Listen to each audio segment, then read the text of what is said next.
Hello and welcome to another episode of the Star Bros podcast. I am joined by my bro host Ben Skywalker. And I'm joined by my bro host, as always, Jan Solo. And we are recording in a place we've never recorded before. This is the first time for this place, that's true. Where are we? We are in your new house. We are. We're in my nerd den. In your den, where the nerdiness happens. And you've done a great job with it. You guys can't see at home, but Ben decked it out with a bunch of his Funkos.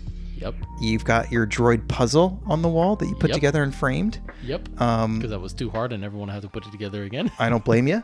And I'm surrounded by your Star Wars books that I love. Yep. So we feel like we're completely immersed in it. And this is a cool spot to be recording. It is. I'm excited about it. And it's set up so that we're looking directly at the TV, but kind of at an angle so that we can see each other. And what is on the TV right now? Of course, Star Wars. Yep. Right? Because that's obligatory when you're talking about Star Wars, I think. I think it is. And right? that's been at least our theme or our tradition. We put some Star Wars on when we're doing the show. Yeah, that's right. At your place, you had the TV as well. We always had it on the background. So the question is that the same setup that you got now? Or what am I going to see in a couple of weeks? I don't know. I've got a little bit of work to do. Okay. So I'll get back to you on that. Yeah, But I had... Let's just clarify. I have been collecting a lot of this stuff for a very long time, right? This wasn't overnight that I got half of the stuff in this room. But at the same time, it took me a month or so to put this together. And that was like dedicating every day. My wife was laughing at me with how often I was in this room painting it or building something for it or buying the lights that are underneath the TV stand. That's a nice touch. Getting all these little stuff. And guess what? I'm not done. I've got so many other ideas and I can't wait to do, but there's just this little problem called money. Yeah.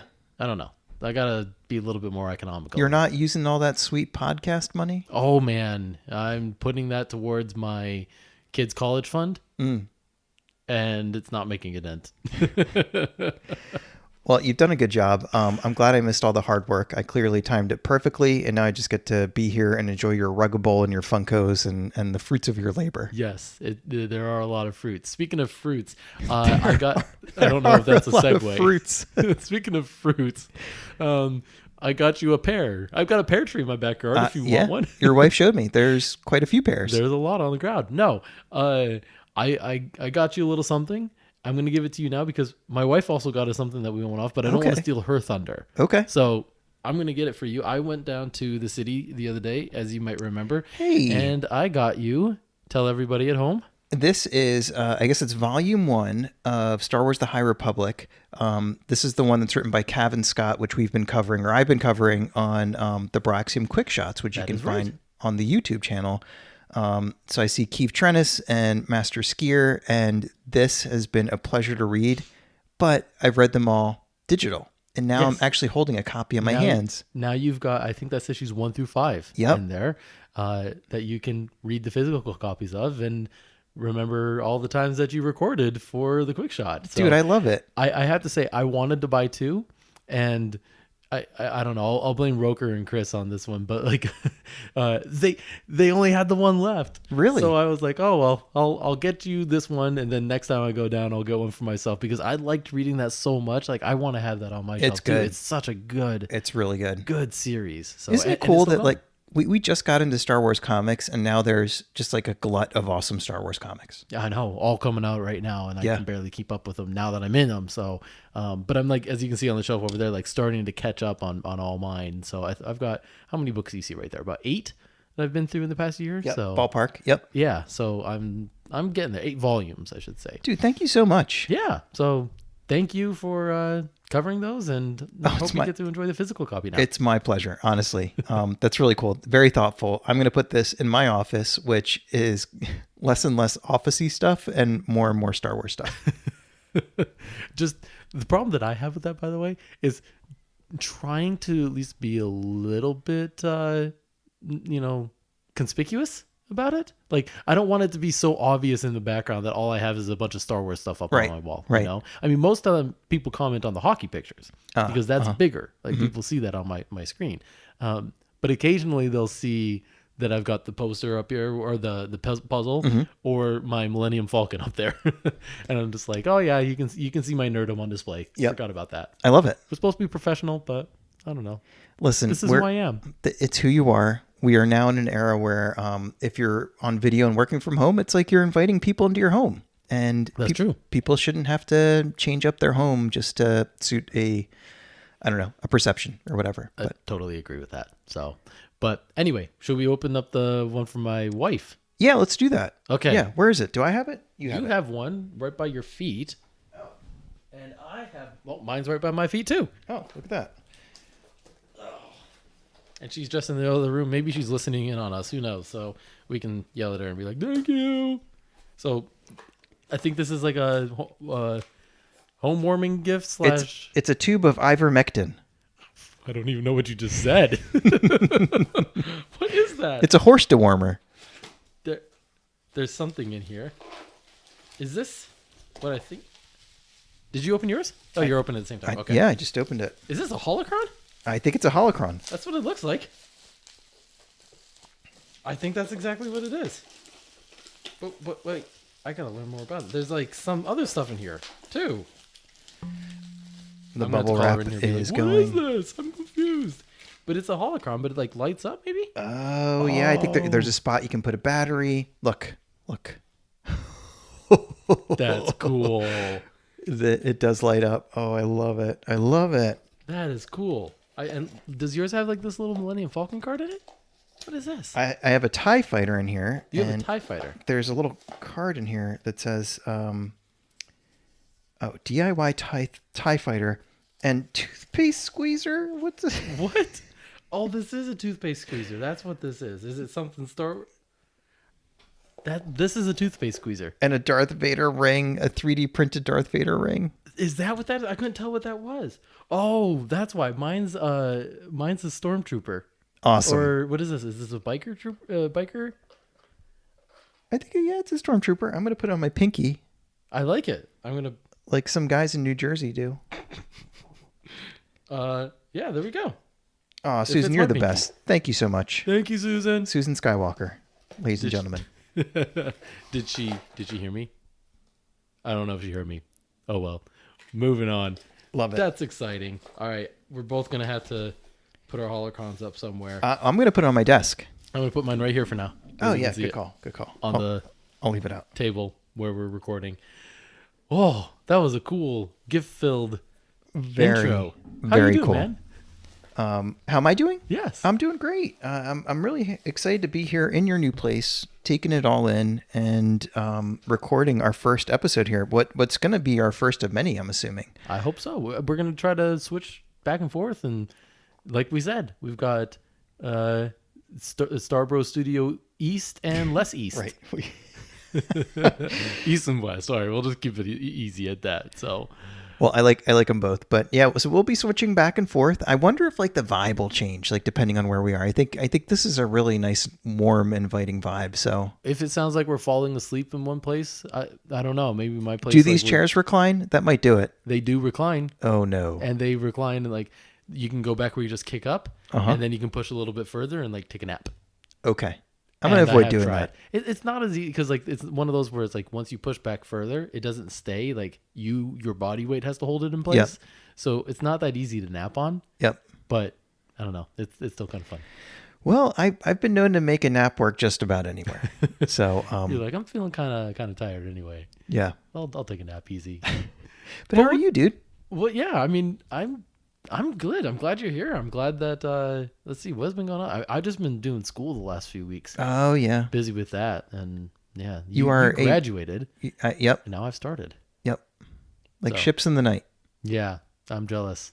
I want to get there. It'll be 4 years until I'm there, but I want to get. Dude, it'll be worth it, and you'll be so happy when you're done, and then you'll be done because I think probably like me, I don't know if you're planning on going back to school ever again after this. If you realize that I might be 40 by the time, okay, maybe not 40, but very close to it. Like I don't know if I could go back to school if there's a reason to go back to school anytime after that. I think maybe for enrichment. Like maybe, or like, maybe to finally learn like coding and SQL and stuff like that. maybe, yeah, maybe, or just like I don't know about you, but like when I was a undergraduate, there was a lot of like older folks who would take classes sometimes with us just purely for, staying sharp, like Yeah. taking a literature class or something. So maybe you'll do that. Maybe someday when the local university offers a course on Star Wars heroism, like tonight's episode, Yes. maybe you'll go and take that class and grab the chalk out of the professor's hand and teach them a thing or two. I mean, that's a great segue, but I'm not going to take it just yet. Segue denied. Denied. No, but because it just makes me think of, Dan Zehr, the CWK podcast, the Coffee with Kenobi podcast, and I highly recommend listening to him. He's great, and join us on Facebook Live on Mondays. We have a great time. You're always there. I like going there. I go there every Monday as often as I can, as long as I get my kids to bed on time. Ben's like, top 5 things to do on a Monday. Number 1, CWK, Dan Zehr, Monday nights. It's fun to participate in. So, yeah. But does he do that during Monday Night Football? That's a good question. Probably, because it's on at 8:00 my time. So I would imagine, yeah. I don't watch football anymore. I just don't have the time. I ran out of time for stuff, and that was one of the things that fell off the plate. That's totally fair. But the point that I was going to make was Dan Zehr is a teacher, and he does teach classes on that integrate Star Wars into it. I love it. So yeah, that's one of the things I think is really cool about like integrating personal and work life. I would take one of those if I could. I don't know if he ever plans on doing like an online course or something, but I would totally take that.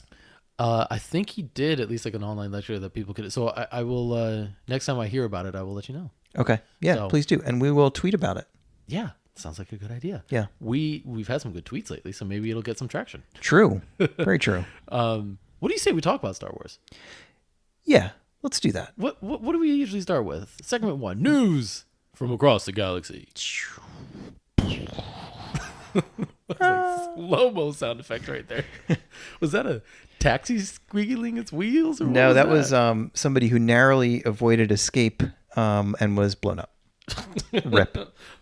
God rest his soul. I don't know what to say. Yeah, we're all a little shaken up. Yeah. So let's just press on. That's what he would have wanted. Real quick. What news do we got this week? I've got a couple things. I don't have anything dead serious. I mostly got silly stuff. So I'll lead with a quick one that's kind of a throwaway, but I think kind of cool. Vista Chess. Do you know who Vista Chess is? I don't.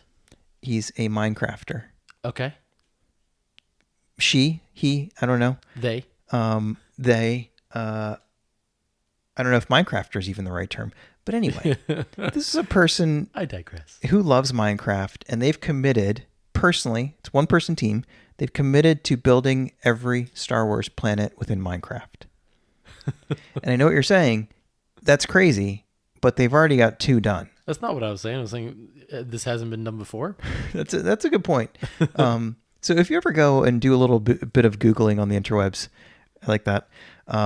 If you ever do some Googling, you'll find that people have built things like Helm's Deep from Lord of the Rings. They've built like most of Middle Earth, like all this sci-fi fantasy stuff like exists in the Minecraft universe because people build it one block at a time. Right. And Vista Chess has already built Tatooine and Coruscant, which that would be so hard to build. It looks like a ton of work. Uh-huh.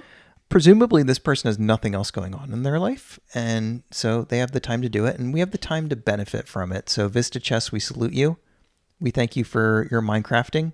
All the fellow Minecrafters out there are very grateful for you. Yes. Maybe I'll get into it now just so I can see it.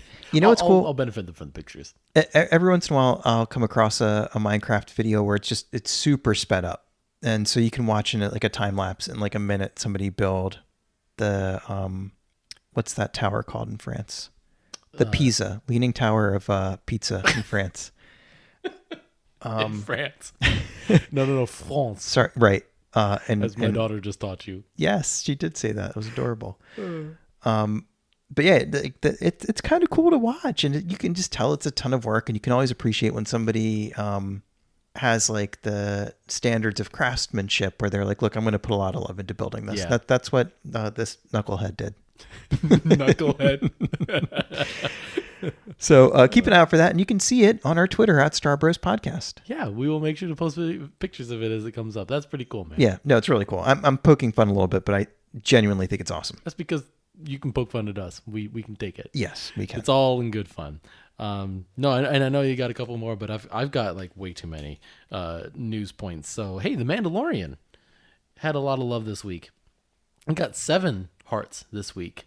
Speak specifically Emmys, I guess I should say. But yeah, it got a lot of love at the Emmys, which was really exciting to see. I think last year it got a ton as well, and so we talked about that. But this year it won 7 new awards. It won special visual effects, sound mixing, cinematography, music composition. That one's exciting, of course. Yeah.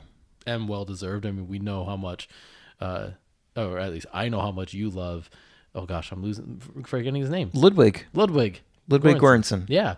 I know how much you love and his Ludwig pajama Göransson pants.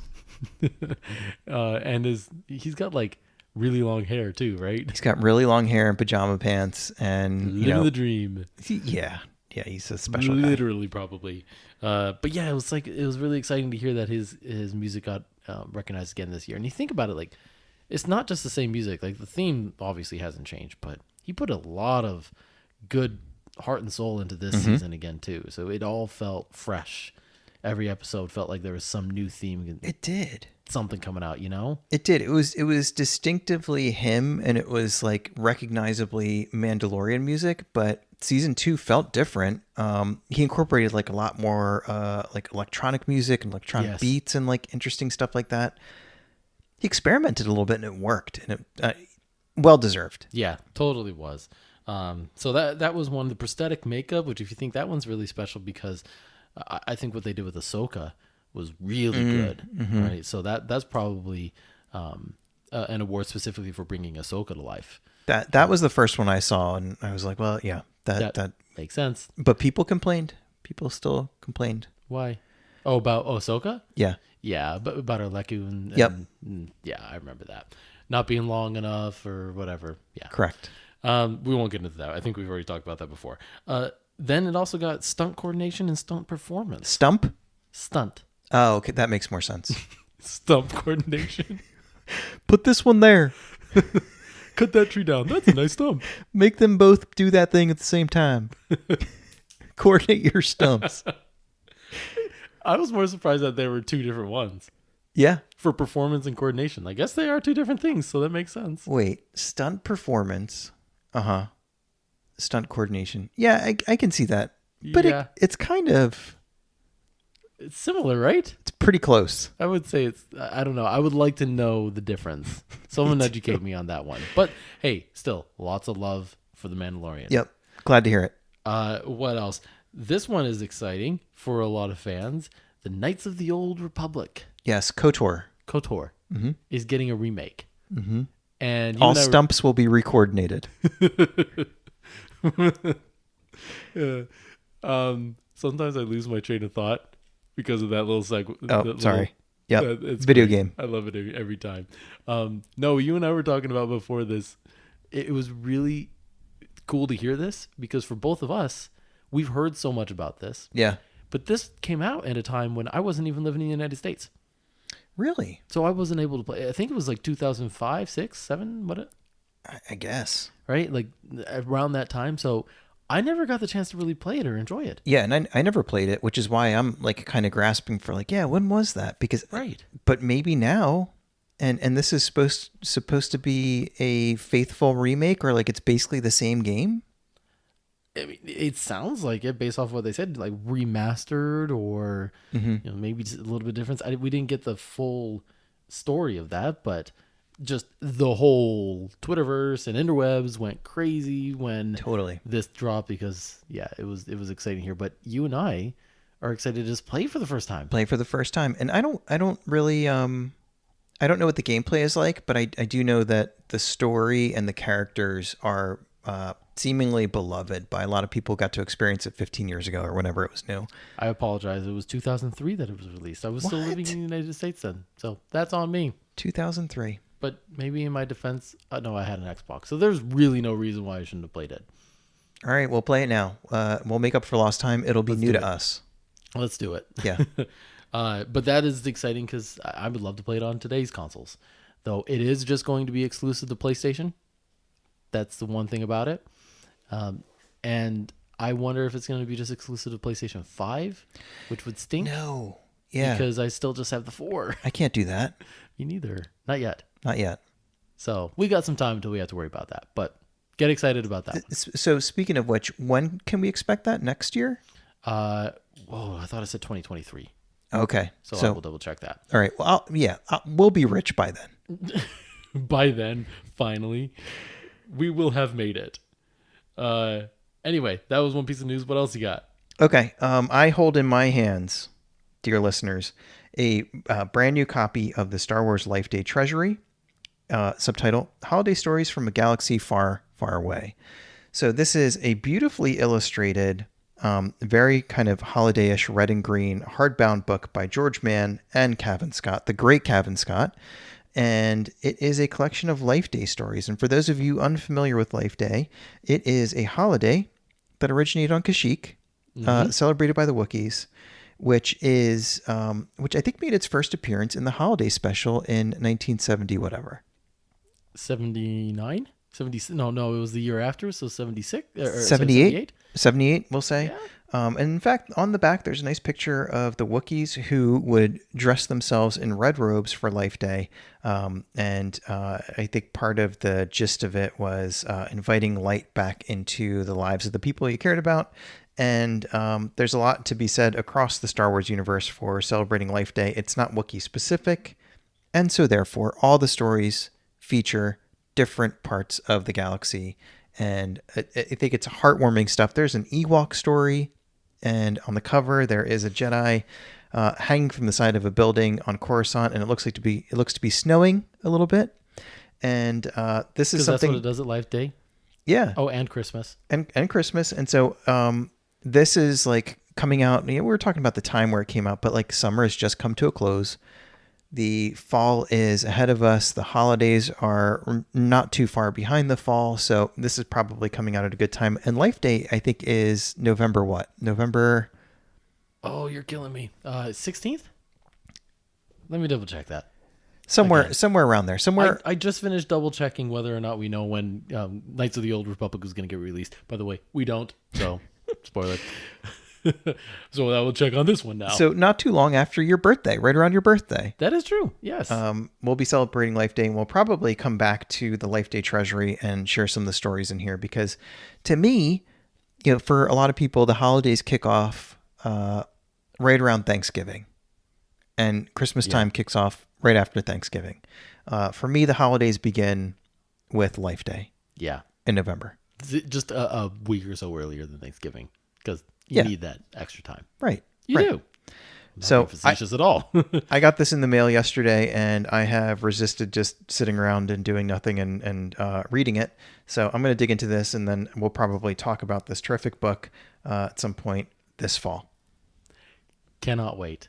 Because, I just got the chance to flip through that real quick, and I love some of the artwork in there, but just the idea of creating these short stories just like you would with a Christmas book. Like I could see getting that for me, but then reading it to my kids at night. Yes. I love it. And because I do read them some Star Wars books from time to time. You do? Yeah. Like you got me them. Yeah. The cartoon ones. When they were born. Vader and son and Vader and the Vader's little girl or something like that, right? Yep. It's like a little Leia. They love them. Yeah. That's some of their favorite books to read. So cool. And they like when I do the voices, which my kids like them. I can guarantee no one else that's listening to me right now would like them. It's pretty atrocious. But other little pieces of news. This one's a sad one. So we got an update on Tom Kane from, I think it was his daughter, saying, well, first of all, keep the love pouring in, keep the mail coming. It sounds like he's loving it. She likes getting it and reading it to him. But it does sound like from his condition, remember, it was just a few months ago, right? It might have been right around when the Bad Batch was coming out, because I remember we knew about it then. He ended up, I believe, having a stroke, and obviously that impacted his speech for such a long time. So they were hoping he would make a recovery, and it sounds like he has to have early retirement, given the situation. So people who know Tom Kane's work, he's done a ton for Star Wars over the years. I was looking up the other day, didn't even realize, like, he's known for the Clone Wars and the voiceovers that he does, as well as some of the character voices. But if you look at his repertoire and all of his work, he's done so much for animated stuff, for video games. He's voiced so many characters. I think he was like Admiral Akbar in one of the Lego Star Wars games. Cool. So, like, he's given so much to Star Wars, which is great to see. So, it's definitely worth celebrating his accomplishments. He's obviously still here. Let's give him and his family outpouring of our love and support, because he definitely deserves it right now. But Yeah. So sad news, but also good to know that it sounds like trying to be in good spirits and stuff and make his recovery. And I like the idea that a lot of fans out there are showing their appreciation at a time where he probably needs a little pick me up. That's cool. Yeah, exactly. Moving on from that, we got a trailer for the Lego Star Wars Terrifying Tales. And we just watched that before we started recording, and I hadn't seen it, and it looks terrific. It does. I'm looking forward to it, honestly. Like, it feels a little bit like Life Day last year. It feels a little bit like that, and it just looks really like they did with the other Lego special last year, just really silly. Like, you can watch that with your kids, and you'll all be laughing. You'll all be laughing. And you know what it reminded me of? What's that? Simpsons. All the Halloween specials. Yes. Right? And it felt like it was very similar, because it had like 3 tales. Yeah. And they always do that format, that you're the 3 tales of the Simpsons Halloween special this year. It feels very familiar in that sense. and there's so many good ones. There's not to go off on a Simpsons tangent.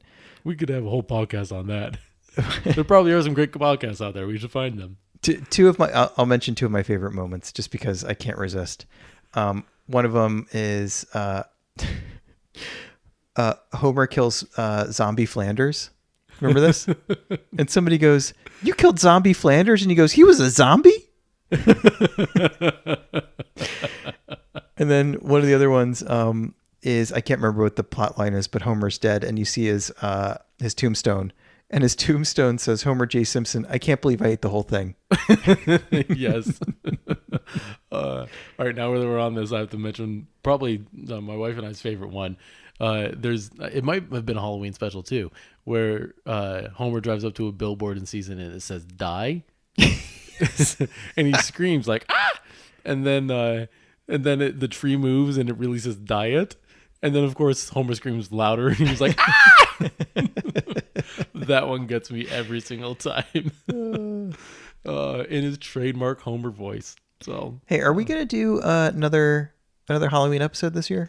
We should figure out how to do one. Maybe it's going to be all about Terrifying Tales. It could be. It could be. So I think it comes out October 1st to stream on Disney Plus. Oh yeah, well then we could certainly cover it in some detail. Yeah, we're going to have to make that part of our Halloween special this year. Let us know. And we'll do a Life Day special, of course, too. Yeah, that sounds great. And then something else for everyone to look forward to. We're going to cover Rogue One for its 5th anniversary at some point near the end of the year. How's that been 5 years? Insane. We're just saying that about Force Awakens. How's that been 6 years? Yeah. That's insane. I've accomplished nothing with my life. What am I doing? I guess I'm podcasting. That's something. Yes. Okay. That's a big thing. And we're making that sweet podcast money. I'm sorry to keep rubbing everybody's face in it. Trust me, there's none to rub into. All right. I had to hitchhike here. What? I had to hitchhike here. Yeah, and I moved further away, so it cost a lot more not to. Yep. How about we get to segment 2? Okay. More to the story. More to the story. Well, what are we talking about this time? We're talking about heroes and heroism in Star Wars. A big theme, a big important theme, and something that I think maybe you'll get into this, something that's really universal. It's one of the main Star Wars themes that really resonates with people all over the world. We know, and we've discussed, that Star Wars is beloved in a lot of different places, and a lot of places that aren't culturally the same, you could say. Yeah. So we have Visions coming out soon. Oh, so looking for that. Which looks amazing, which is, for anybody who hasn't heard about this yet, it's the anime. It's a bunch of, I think it's 7 or 9 anime shorts, movies, short series that are produced in Japanese studios by Japanese artists and Japanese storytellers, but they're Star Wars stories. Yeah. And So one of the things I want to talk about at some point tonight is the common themes that even though it is a different culture in a different place, it seems to me like the core stuff of Star Wars is there, and heroism is one of those main things. Yeah. And I'll be honest too. I was thinking about this. We'll get to later. I mentioned this, I think, on the last podcast, like watching The Last Jedi and realizing how big this theme played into the whole entire movie, and you could kind of see the threads through every plot, and like basically 5 different stories of heroes and what they go through. So I felt like it was a bit of an expose on heroes just watching that, like a documentary on like Star Wars Greatest Heroes or something. So we'll talk about that later. People will fight you on that, though. People will fight me. I said that, and I was like, "Uh-oh, fighting words." Yeah, someone's coming after me. But you actually mentioned this at the beginning. So this is a theme throughout all the movies because George Lucas, when he was writing the script for Star Wars, was reading a book by Joseph Campbell called The Hero with a Thousand Faces. And in it talks about the monomyth and essentially the hero's journey and what they typically go through. And I think you've talked about this on a previous episode, but I'll just to kind of refresh everybody's mind. There's a lot of different stages that the hero typically goes through. It can be summarized into 3, though. Okay. So there's the departure, which is where the hero goes on his quest. He answers the call to adventure. And I kind of thought of like The Hobbit in this example. Yeah, great one. Bilbo Baggins, when he's like, he literally goes, "I'm going on an adventure." He's so excited. That's what I said when I was leaving the house today to come here. Is that that's what you said? You're like, where am I driving to? Where does Ben live now? Yeah. So like that's the first thing I thought of. After that is the initiation, which is the actual adventure itself, and when the hero is tested, and there's a lot of different phases in there, like crisis and treasure. Actually finding kind of the value of why they're of being on that journey to begin with. And then there's the return, where the hero comes home bearing gifts, and everybody that's around him in his home benefits from those gifts. So that's what Lucas read, George Lucas, and he integrated that into Star Wars in some way, and in brilliant fashion, because the Luke's story follows that pretty much very well to a T. That same example. So you can see kind of the influence this book had on him as he was creating Star Wars, and a lot of people have referred to it for that reason ever since. So and when we talked about this before, I think we talked about it in terms of the Mandalorian series. Yeah. So you think about different Star Wars media and different Star Wars eras. So original trilogy, sequel trilogy, prequel trilogy, whatever it might be, and the Mandalorian series. There are things about all of them that are clearly like visually, aesthetically Star Wars, or the music is just like clearly Star Wars. But I think something under the surface that carries through is like exactly what you're talking about. Yeah. Like the monomyth is in the Mandalorian. It's everywhere. It's everywhere. And as it was just mentioned with Bilbo Baggins, it's in a lot of stories that are not Star Wars too. And that's kind of what the book goes to explain. It actually uses more biblical examples as well. But you're right. Like if you look throughout all the Star Wars movies, there is this monomyth, that story is being told, but in different versions. And that, again, was the realization I came through as I was watching The Last Jedi. It was like so you had Rey, you had Finn, Rose, Poe, and Luke. 5 different heroes going through 5 different heroic journeys themselves. And if you think about, even if we get to Luke for a second, because there was his journey in this movie, in Last Jedi. We just talked about A New Hope, obviously, and what he goes through there. But the whole trilogy, George Lucas' first trilogy, episodes 4, 5, and 6, is one big story of the monomyth. And you have New Hope, which is almost like just the story of his departure all by itself. Yeah. Yes, there is a result and a return, a big one at that, in him destroying the Death Star. But then the trial is... Spoiler. What's that? Spoiler. I know. About 40-year-old spoiler coming up. The trial is... what's it called? Empire Strikes Back. And Return of the Jedi is the return. right? It's kind of like the big result that he ended up having to achieve, which is bringing the Jedi, becoming a Jedi, and bringing them back, being the last Jedi. So it follows that in smaller segments and then in large segments too, which I find interesting. Yeah. And I think it plays out in like little vignettes throughout the series as well. But I think another thing that I kind of concentrated on a little bit more, knowing that you're going to go in that direction when I was preparing, are moments of heroism. Yes. The opportunity to step up and to set your fear aside and to act with courage, even though you are afraid.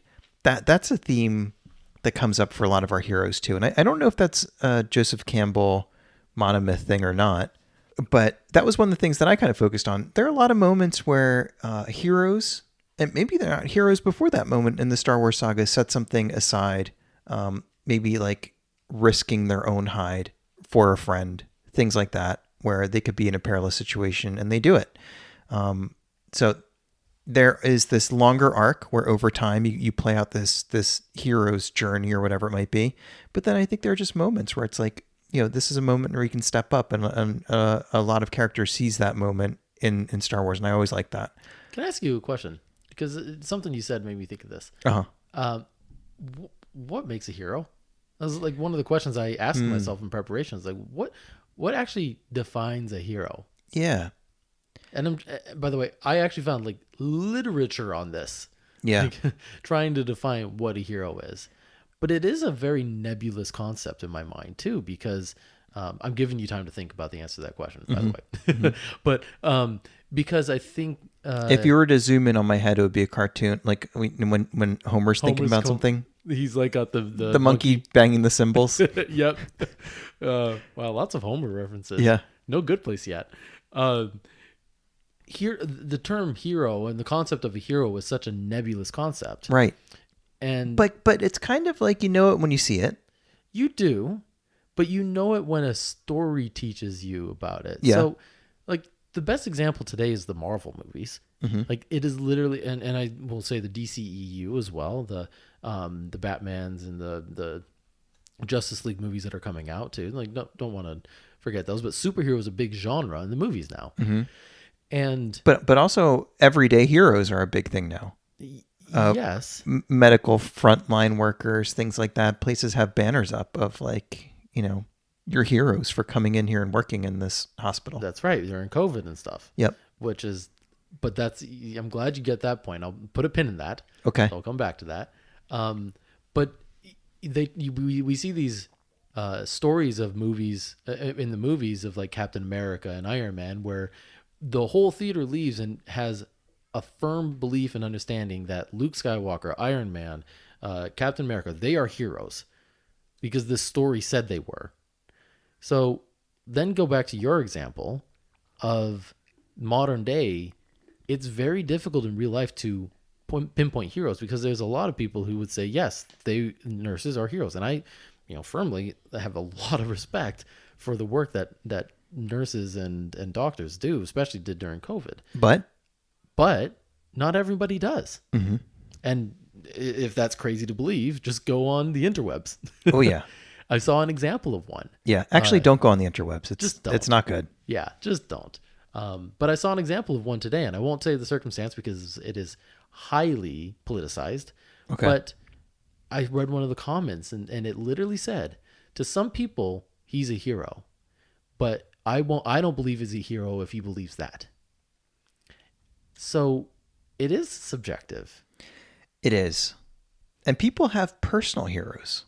Yes. Somebody went out of their way to do something for me. Somebody pulled me out of a bad situation or whatever it might be. Yeah. And nobody else views that person as a hero except for you because they stuck their neck out for you or something. Right. I think in Star Wars, a lot of the heroes that we see are, like you said, really obvious. Everybody walks out of the theater and they know who the good guy was and they know who the hero was. But in day-to-day life, it's not always so clear. So maybe it's another thing that we love about Star Wars, the clarity of that. Yeah. Well, but again, I'll say all movies that talk about heroes, including the Marvels and all those today, the superhero ones, because it gives you hope that heroes are possible. and they exist. Yeah, I like that. Maybe not on a grand scale like this, because I would almost say it's near impossible on a grand scale to be that heroic. That doesn't happen very often. But and when it does, you know it. Yeah. But then most of the time it's the little heroes, the little wins that people get throughout the day, the personal heroes that matter more. So dude, who is the hero? Is there a hero of the Star Wars saga? A lot of people would point to Luke, and I would say that is probably right, but there isn't one hero. No, because Leia is just as much a part of that story too. Han is just much a part of that story too. I mean, if Han wouldn't have shot at Vader and knocked those last TIE fighters off, would Luke have been able to take the shot to destroy the Death Star? Who knows? Maybe not. Just as important in that final battle against the Death Star. Not final, I guess there were many more that followed, but they all played a really important role though. So it's funny you mentioned that, because that was actually the first heroic moment that I wanted to mention. Yeah. Was it is the heroic moment of Star Wars. The calendar is based around it in Star Wars. Right? Mm-hmm. Which is interesting. Like, you think about, the whole calendar of Star Wars is based around that one event. Yep. Before the Battle of Yavin, after the Battle of Yavin. That's true. You go on Wikipedia, and that's what everything. That's the reference point for everything. But yeah, the first one I wanted to mention was Han Solo returning to help the rebels blow up the Death Star. Yeah.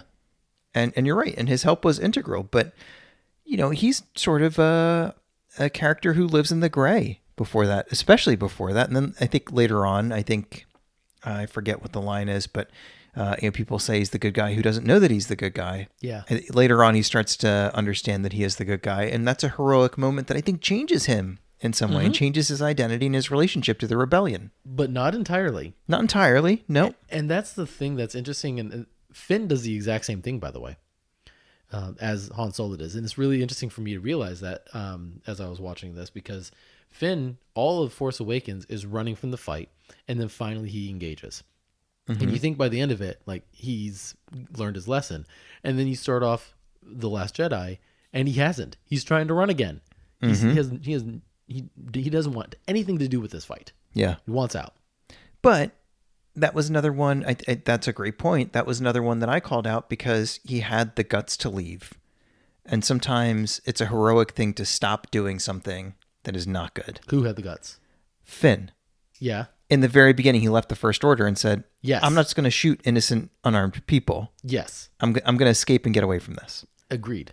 And that's a moment of heroism, and that's more relatable. I was thinking that literally because we were downstairs looking at my TV. Let me check myself there. What? I just said that's more relatable, not shooting innocent people. I didn't even pick up on that. I work in an office.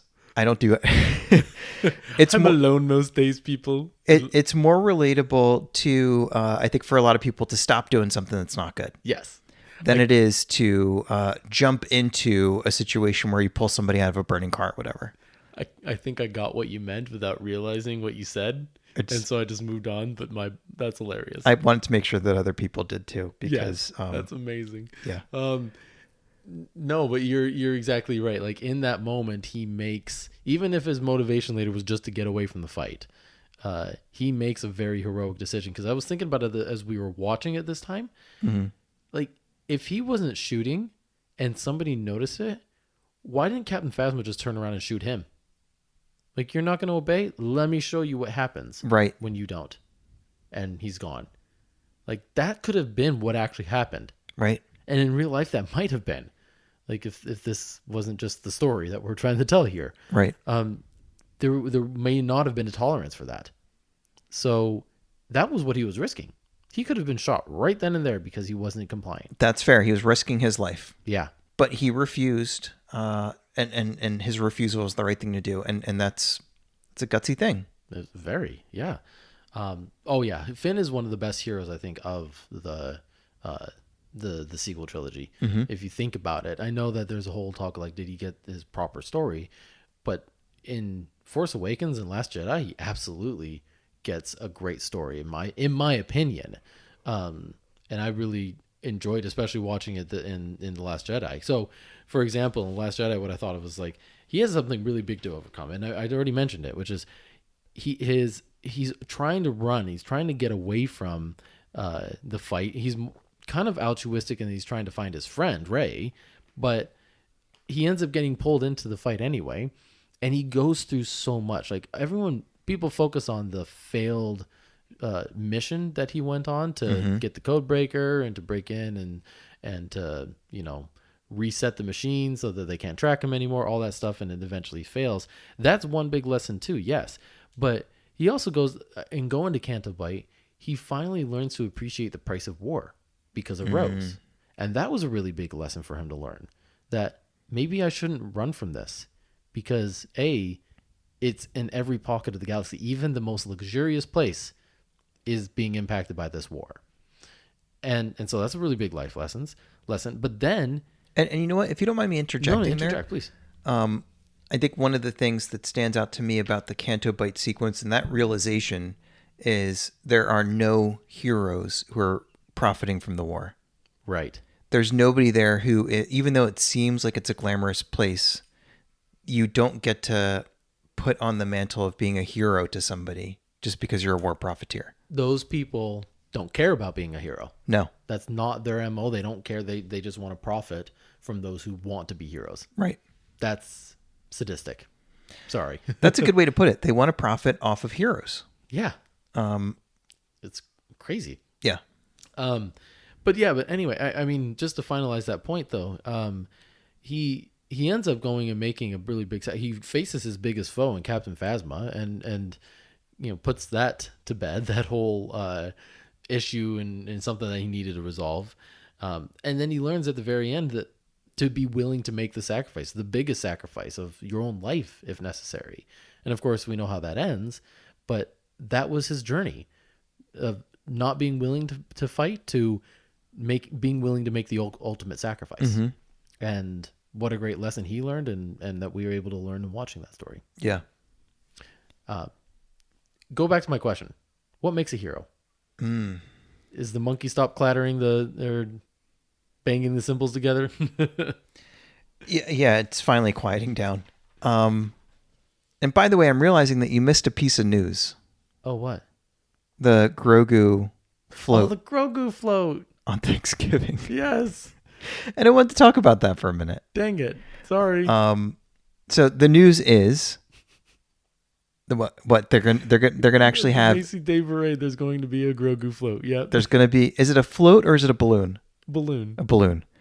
I'm excited because I feel like the people who host that show, they mess everything up.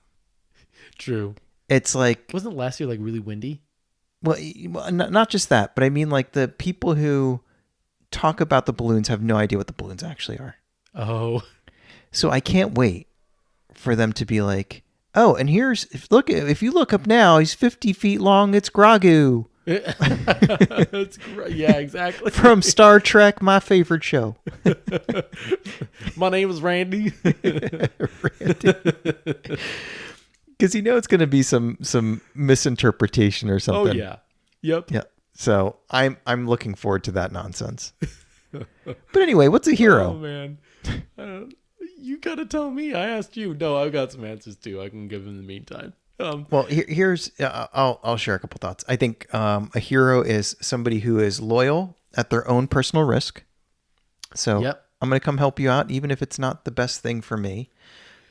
Somebody who is willing to, I'll go back to the thing I just said. They're willing to take on that personal risk, whether it be like my life's at stake and I'm going to try to save you, or my career, or my job, or my stature within my community, or whatever it might be.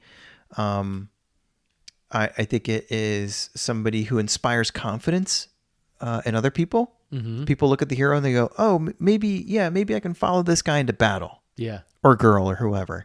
So I think like those are some of the things and I think those are like some of the universal things. Like a hero in Visions, that Japanese made show, might have some of those things. Oh, it's definitely going to. I would imagine, because they came out with a couple articles introducing us to the heroes and Yes. the villains. So Yeah. I think we will see more examples of these stories play out. I think you're right. I think you hit a few that I was going to say. And I ask you questions that I had the chance to think about ahead of time, so that's cheating on my end. I apologize, but you said one of them, which is I wrote down takes on great risk for the hope of great reward. And you mentioned the whole the risk part of that too, and it's almost like the greater the risk, the greater the reward, and therefore, in a lot of cases, the greater the stature the hero has at the end of it all. Right. So you think about, I think that one is seen in a few ways. One, in Luke destroying the Death Star. I think about Han or Leia saving Han in Return of the Jedi. A huge risk going undercover like that, and threatening Jabba, and then when you're caught, like she eventually kills Jabba. Like there's a lot of heroism in just that segment for Leia. The other one I thought of was Lando too, like with the Battle of Endor. He goes from being the suave, like I'm trying to stay away from the fight again, staying away from the fight, to I'm now a general in it. And yeah, so I think he takes on great risk for himself. That's a really good one. And that's one that happens kind of quickly. Like you meet him in Empire, double crosses. Yep. One movie later, he says, "You know what? To heck with being the Baron of Bespin or whatever his title is. He's gonna try to do the right thing by his people." Right. Which I think is again shows you how many times they bring these hero stories in. Yeah.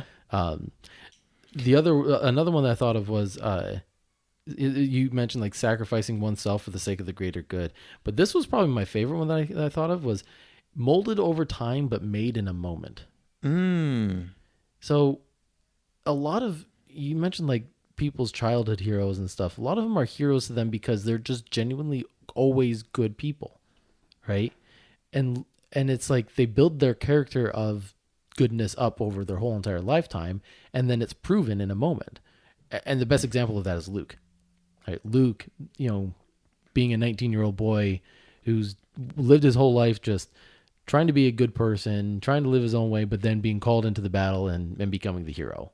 And in that moment, he's made a hero just like that. And he even references in The Last Jedi, was he even ready to be thrust into that world, and take on the burden of being a legend? So, but yeah, just that idea that heroes can be made in moments like that. Yeah. And here's one that maybe kind of illustrates that, and one that I saw come up a couple of places that I'll admit did not come immediately to mind for me when I was thinking about heroic moments. And that is, I'll read this. This is from Screen Rant. In the third act of The Empire Strikes Back, the rebels get burned by Lando Calrissian. We just discussed that. He invited them to Cloud City and turned out to be delivering them to Darth Vader. Along the way, C-3PO gets abducted and taken apart. As the rebels fled, Chewie could have just left 3PO behind, but he bundled up all the pieces and strapped them to his back. Then later reassembled him from the parts. Doesn't do a perfect job. No. But that's a nice moment. He could have just left him. Yeah. But decided not to. And then decided to do his best putting him back together.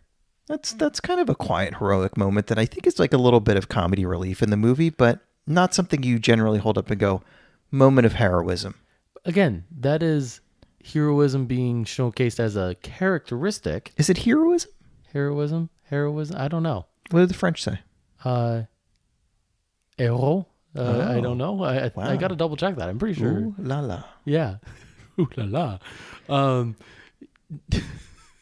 But you're right. It's showing that he's got a good enough character to be a hero. Yes. Right? And that's the thing. His heart is in the right place. It is. And gosh, now I'm trying to think, like, he is a hero in so many ways. I mean, he was integral in the destruction of the Death Star.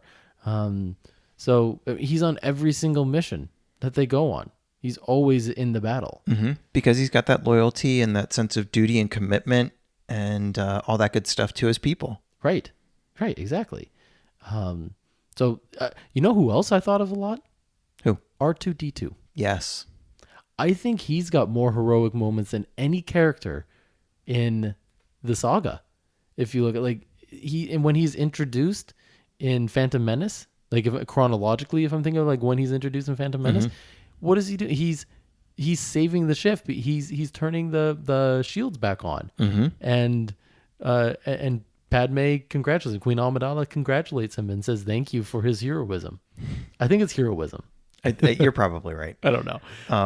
But like that's where it starts. Like he's introduced as the hero. By the way, the other day, I was driving past a golf course very early in the morning, and a guy, it looked to me like the silhouette, like it was like sunrise early. The silhouette looked like a dude walking with an astromech droid next to him. And I realized that it was like, as I got closer, he had this tripod golf cart that was motorized. Okay. And so it was his, not golf cart. It's like a golf bag, like a tripod golf bag. Yep. And it was just driving next to him. Really? Yeah. It was cool. That's literally like having your own droid that's in charge of carrying your golf clubs. It's a golf droid. Yeah. But it really looked like an R2. It's a golf caddy droid. A golf caddy droid. A GC 9 something, I don't know. Yes. What's the special number? A GCD 9000. Yeah, there we go. GCD 9000. Yeah. I was thinking 18 holes, so like 1/8 or whatever the par for the course is, 54. You probably paid $9,000 for it because golfers will buy anything and pay anything. That's true. That is true. Oh, that's interesting. Man, now I want one just to be like, I've got my own little personal droid. I just want one to follow me around. I don't need to play the golf part. But going back to R2 though, since that was the genesis of that. So I mentioned Phantom Menace, but then if you think about his role even in New Hope and delivering the plans, right? That was huge moment of heroism. Totally. For him, and it was such a big part of destroying the Death Star at the end. And then I was watching Return of the Jedi last night, and him getting fried and stuff when he was trying to open the blast door. Yep. And like just willing to sacrifice. Great personal risk. Yeah. He's got such a personality. Yeah. Such a hero in a droid. Who would have thought? Yeah. But anyway, what other points do you want to make? I'm kind of going all over the place. Well, I wanted to mention one of my favorite ones. Maybe arguably, well, definitely arguably, because people like to argue about this one, is in The Last Jedi when Luke Skywalker projects himself onto Crate. Yes. And he must have known that he was going to sacrifice himself in order to help save the day. Yep. And then disappears and becomes one with the Force. Yep. That's the greatest personal sacrifice you can make. And he did it out of just pure love for his people, a phrase I keep saying tonight. And I think one of the things that shows the extent of how selfless and kind and heroic that was I think the impression that on some level it makes on Kylo Ren when, he's frustrated. He wants to just off this guy, of course, but I think that there's something in him that recognizes, like when you encounter pure goodness, there's almost something inside of yourself that recognizes it. And it's like, okay, there's some good in me too. Yeah. I'm glad you brought that one up because I know one of the biggest controversies has been Luke's story in The Last Jedi, and some people felt like that's not my hero. Like he's turned into this sad, kind of depressed character. Like that's not my Luke. Remember, that was the line that people said. And what is your Luke? Like when people don't I feel like people aren't great at offering up like what Luke should be when they saw that. Well, and pretending like he doesn't have any flaws. Like he has a ton of flaws, and we get to see them all over the first saga. Right. He's kind of temperamental and still a teenage boy when he gets recruited to become a Jedi and learn the ways of the Force. He overcomes that. I mean, but we can forgive him for that because he's a 19-year-old kid. Right. Right. Of course they're going to behave like that. He's got a lot of lessons to learn. And I think we should be also pretty forgiving of a character who's been through a lot and is deeply affected by it. Like and the other thing is, like, there's precedent for this. Yes. Yoda is not on Dagobah because he's a perfect, flawless person, or whatever it is you want to call him. And Luke is grappling with some parts of himself that are very human, that we do make mistakes and we do have regrets and we do have concerns about how to resolve those mistakes and things like that. And some of us end up on a metaphorical island by ourselves, right? That happens, and I just felt very real to me. And even if you're frustrated with that part of Luke, where he ends up is such a extraordinarily heroic place. How can you hate on that? And that was the point that I wanted to make. So his departure was that Rey finds him. The adventure finds him again, just like it did back in New Hope. Rey shows up and says, the war is not over. Here's the update. We need you. And not just we, I need you personally. And you are my childhood hero. I've grown up hearing the stories of Luke Skywalker, the legend that now I believe is a myth, or I thought was a myth at one point. And here I'm standing at face to face with you, and I need you right now. And then he turns out to be everything that she thought he wasn't, basically. So it was a really tough trial, and that's the trial that she ends up having to go through. But the whole departure for him was that Rey ends up finding him, and he has to go through the big trial. He has to go through is to open back up to the Force and forgive himself and forgive his failure, forgive his faults. Is that heroic, to forgive oneself? Absolutely. Yeah. I mean, it's one thing to tell yourself that you're forgiven when you haven't, sought it really, when you haven't tried to fix anything and saying, oh yeah, I'm fine. That's different. But I mean, he feels so guilty for what's happened with Ben that he just becomes a hermit and feels like that's the only thing that he's worth doing at this point. It's a pretty sad place. Sure, he should feel guilty. And he tries to make amends by going and confronting Ben, right? But at the same time, I think he's just dealing with that and learning that he can't keep harrowing in this guilt. It's not going to do him any good. He needs to rejoin the fight. That's not a good reason to pull away from the fight. Yeah. Right. So I think forgiving himself was a really big step for him, and then believing that he could be a Jedi again. And then we get to see his big moment when he makes his last sacrifice and gets the closure that he needs and becomes one with the Force. So I think it's interesting to see kind of the hero's journey play out in that story for him at that stage in his life, because that's very unique. It's not something that we see in the rest of Star Wars. Yeah.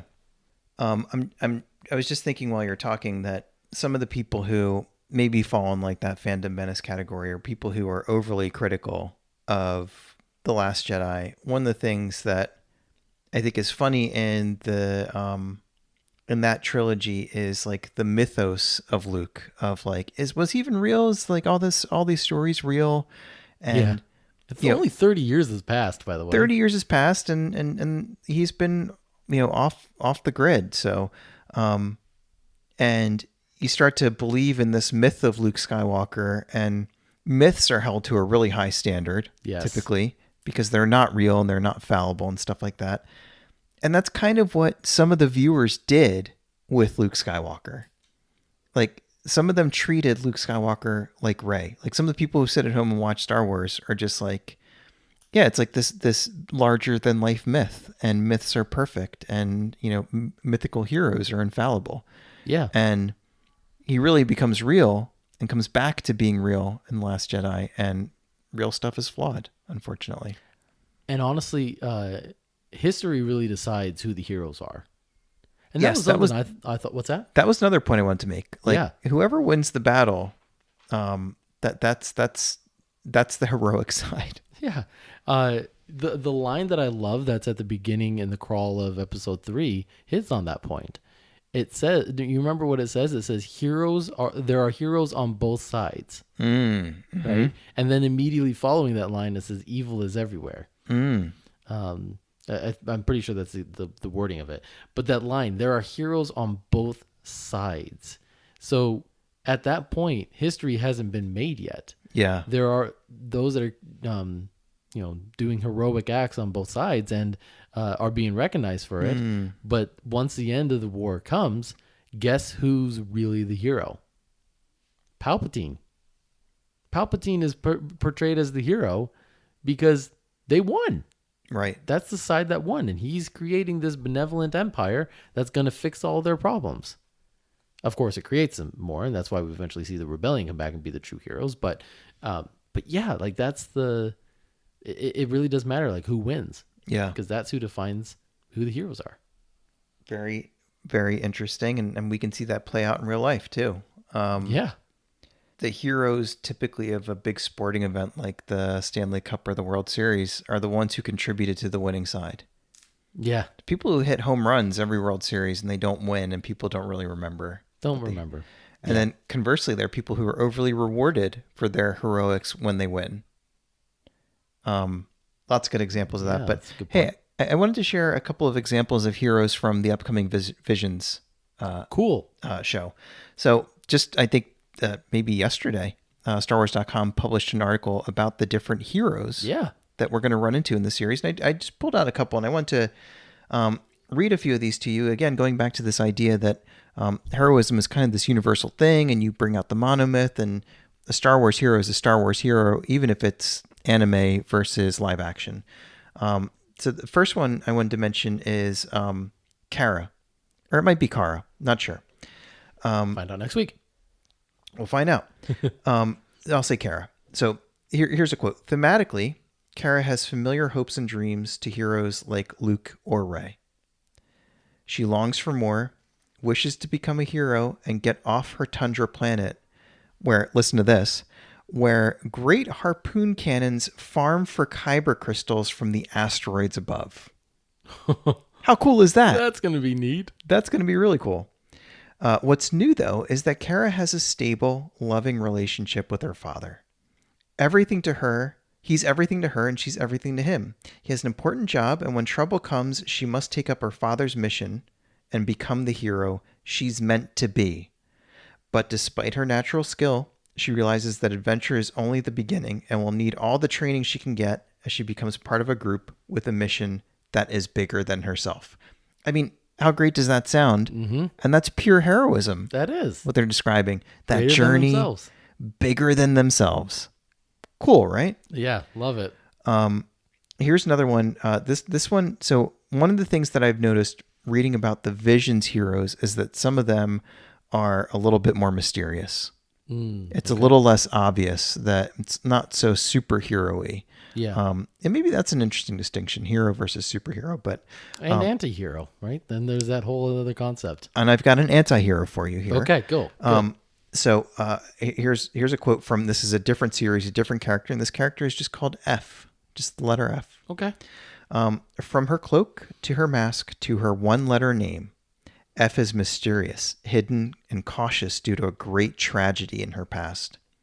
Despite her Jedi heroics in an earlier time, she is really much more of an observer here, as she takes in an unfamiliar world and village and must decide, will she step back into her old Jedi life and reveal herself? So that's an interesting question. The revealing of oneself.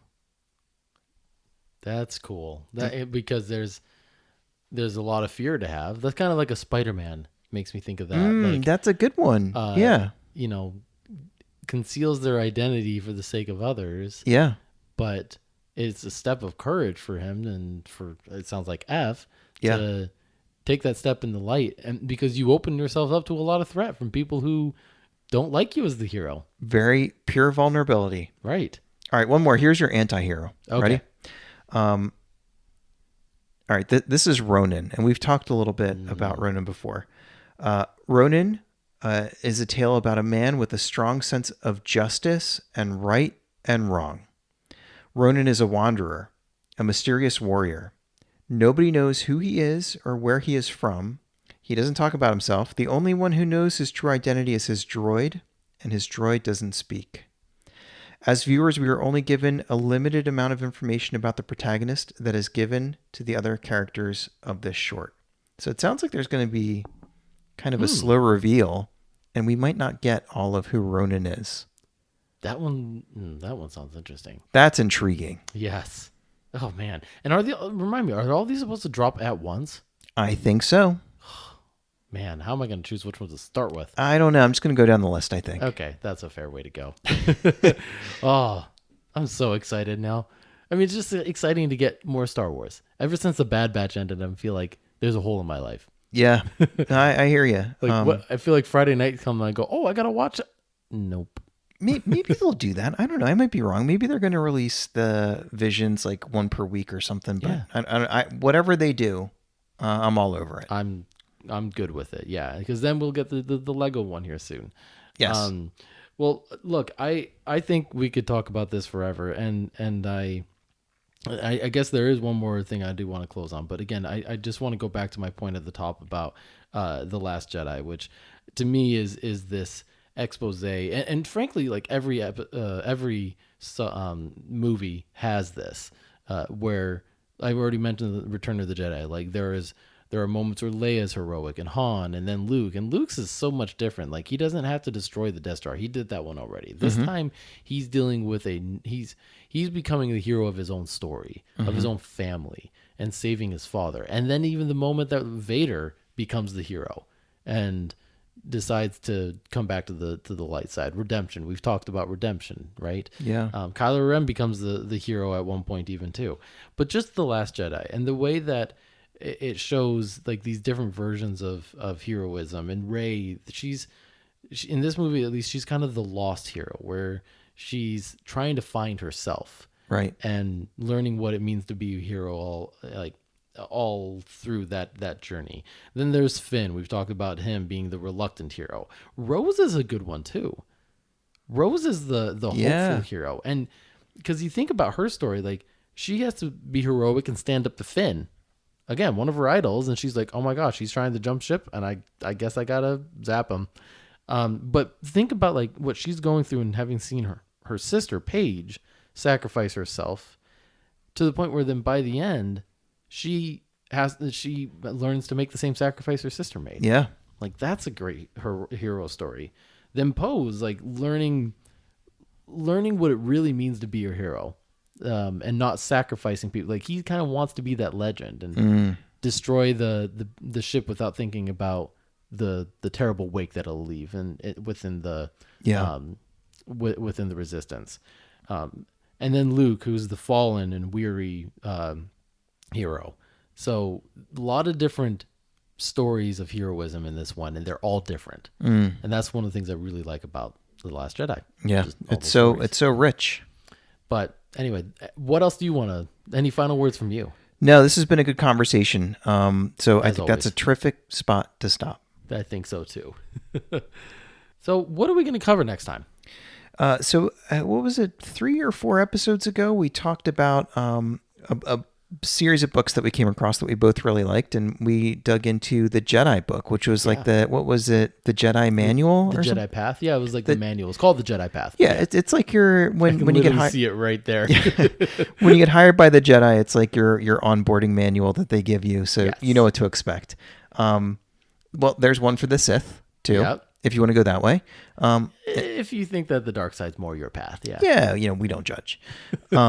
Maybe a little. Maybe a tiny bit, but that's what we're going to talk about next time. We're both going to dig into it and read it and come back, and that episode was a lot of fun, the Jedi Path one. I like that one, yeah. We got a lot of good feedback about that, and really enjoyed going back and forth about that one. So this one's probably going to be a lot of fun too. Yeah, I'm looking forward to it. Like that one's been sitting on the shelf, and I've been looking at it going, gosh, I really want to dig back into those books, because then we still have the Imperial Handbook and the Bounty Hunter guide, which I know that that I have, but we'll have to make sure that you get a chance to borrow and we can switch back and forth.